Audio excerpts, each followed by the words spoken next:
Are you starting photography and don't know where to start? Maybe you can get one of these, Pentax K10D. In this video, I'm gonna basically go over the benefits of having this. Basically, I'll tell you right now, like the 5 reasons to get this. They're cheap, they're really capable, they K-mount lens, the CCD sensor, was that 4 or 5? Yeah, and it's cheap. So, you know, yeah, go get it. That's it. Just kidding, no.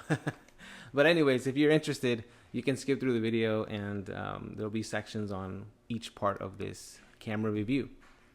So I've been shooting film for a while and film prices naturally went up. So I wanted to maybe shoot digital, right? So this huge craze of CCD cameras have been going on in YouTube, and I got a little intrigued.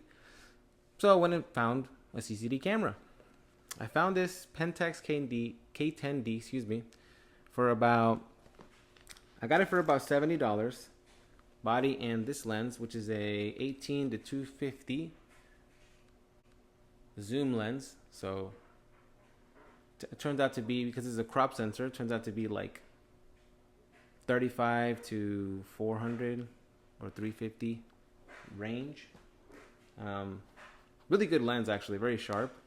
But my favorite part of this is I have Pentax film cameras, and the Pentax lenses fit on it. Any K-mount lens will fit right on it. You don't need any adapter.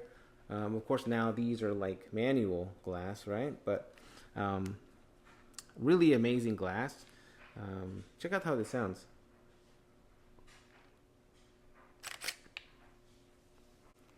DSLRs, man, they have amazing sound. So, but yeah, let's start with the positives. So, why to get this camera? I mean, it's inexpensive. There's all kind of lenses out there. You can use cheap ones, expensive lenses, and you can use some from the 90s, from the 80s. Honestly, you can put any lens, even from the 60s, 70s, because there's a little tiny adapter that goes within the camera that you can put on those M42 mount, screw mount Pentax lenses. So that's pretty cool. The CCD sensor, it's basically a Leica sensor because it's on the M8, very similar to that. But those colors, you get them freaking beautiful colors, punchy, very film-like. All right, don't kill me in the comments for that, but it's very film-like, and that's coming from someone who shoots film. So really good camera. Really good build. It's completely water resistant. It's hefty. Of course, this is not going to be water resistant. You need one that has like the seal to be resistant. So I think there's going to be like a little seal. This one doesn't have it. I think this one might be resistant, but I don't want to test it. But you can have a sealed camera, you know, so you can, if you need something like that for weather protection, inexpensive, and you have a sealed body. What else? The battery. That's an amazing thing. The battery lasts a long time. I haven't charged my camera, and I've used it sporadically here and there. I haven't charged it in like, I think, weeks. But let's say I do go out, like for instance, I went on a trip not too long ago, and I used it nonstop all day, right? It actually lasted me the whole day and the next day, like a day and a half, nonstop shooting. So, great battery life. So yeah, cheap K-mount lenses, so many K-mount lenses, and weather resistant. Cheap. Did I say that? This is the happiest and most cost-effective day of my whole life. A lot of, it's very customizable.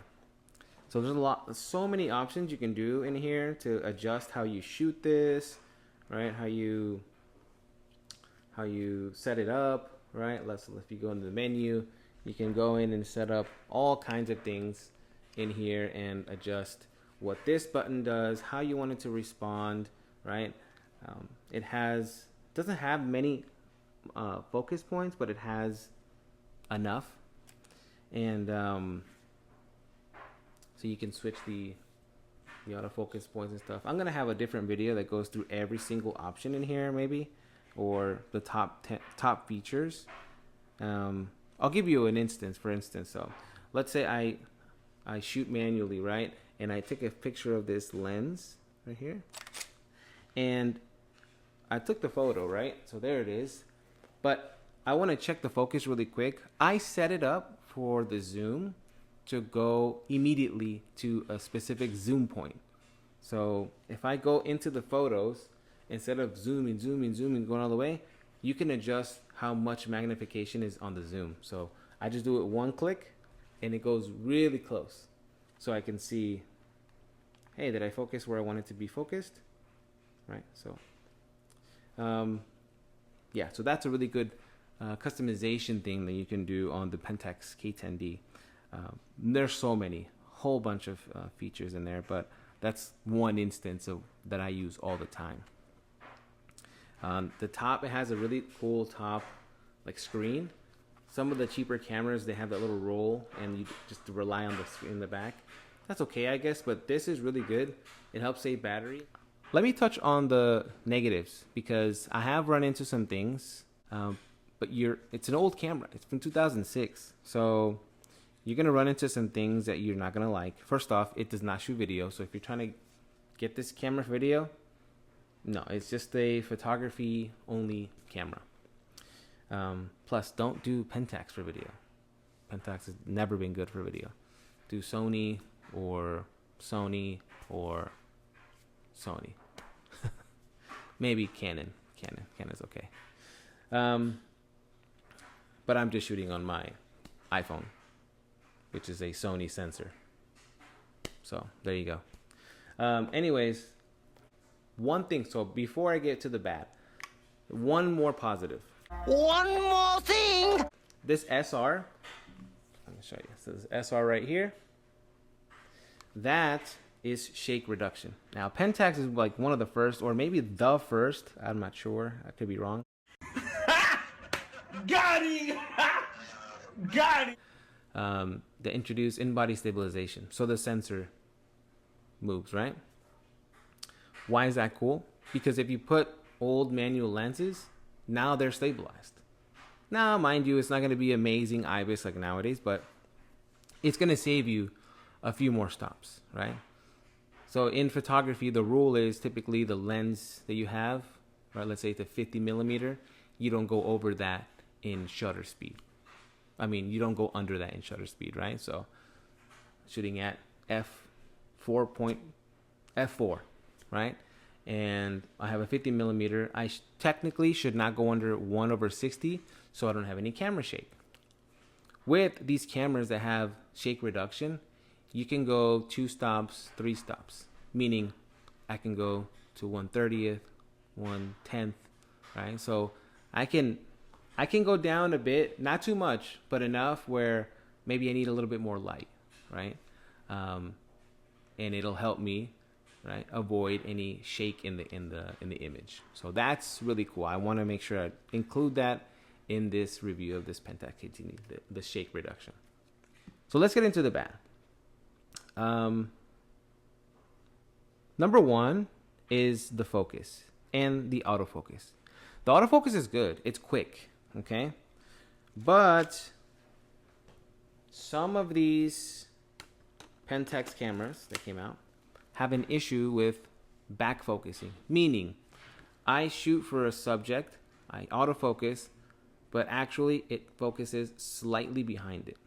So that's a problem that I noticed, and I try to fix it because apparently there's a fix for some of these, but I haven't been able to take the bottom piece off successfully, and apparently I've never been on live television before. Apparently that piece down there, it's like you fix it and you adjust it, but I haven't done it. The way I've kind of just maneuver around it is I'll shoot 3 shots.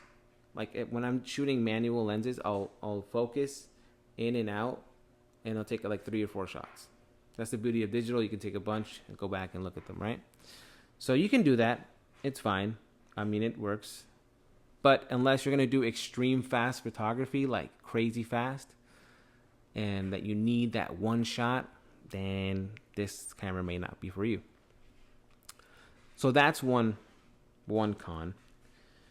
Second, it is bulky and heavy. So if you're trying to lug it around somewhere, you're going to need a good bag or something, and just know it's going to be equipment to carry. Even if I take, right, this combo right here, I can fit it in like a fanny pack or something, right, or a crossbody, but it's going to be heavy.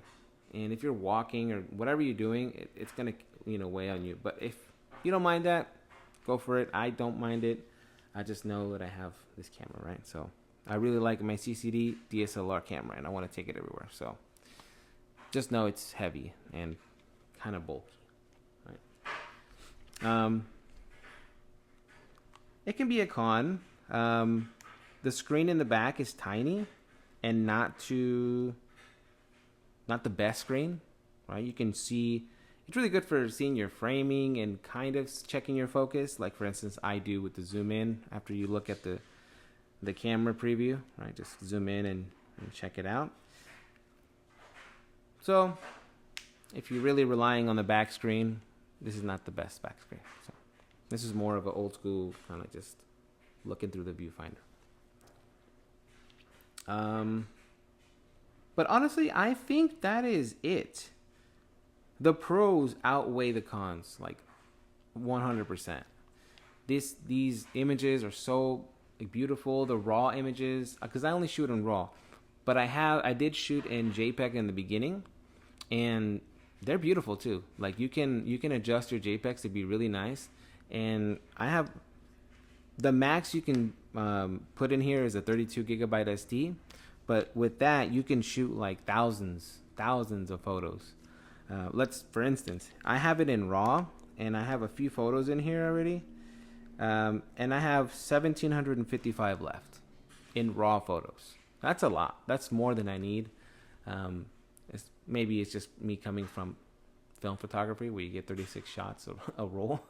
But that's a lot. It takes me forever to fill up a card, so that's really good. The RAW files are really good. They're not too big, so you don't have to mess with them too much. Honestly, you only need a little bit of adjusting with the RAWs, maybe adding contrast or adjusting colors a little bit. Sometimes the white balance is a little off. If you use it, I mainly use it in program mode. That way I can adjust a couple of things.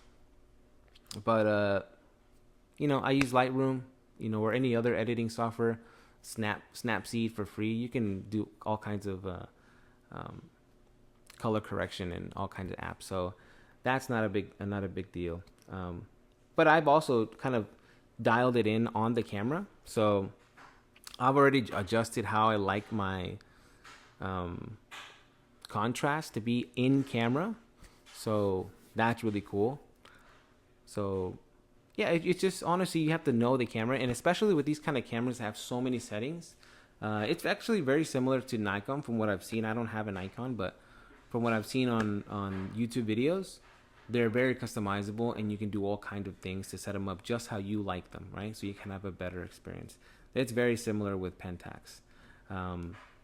Nikon also did a very similar thing where all these older DSLRs, you can put all their Nikon glass on there. So very similar cameras that they have. But again, this is Pentax. There's Honda versus Toyota type of thing, iPhone versus Android type of thing. But it's really good. It's really good. I really recommend it for a first camera. If you don't know where to start, honestly, get one of these cameras. And if you like it, then you can go from there and maybe go into Fuji or get even a more expensive camera. Get the K1 Pentax. That's a full frame, right? And then really get into the hobby, right? But if you don't want to or don't like it, honestly, you didn't spend much, right? So it's just like, okay, I guess I don't want it anymore. Because all these YouTube, a lot of them, they want you to buy cameras, right? They're sponsored, and you know, it's getting expensive.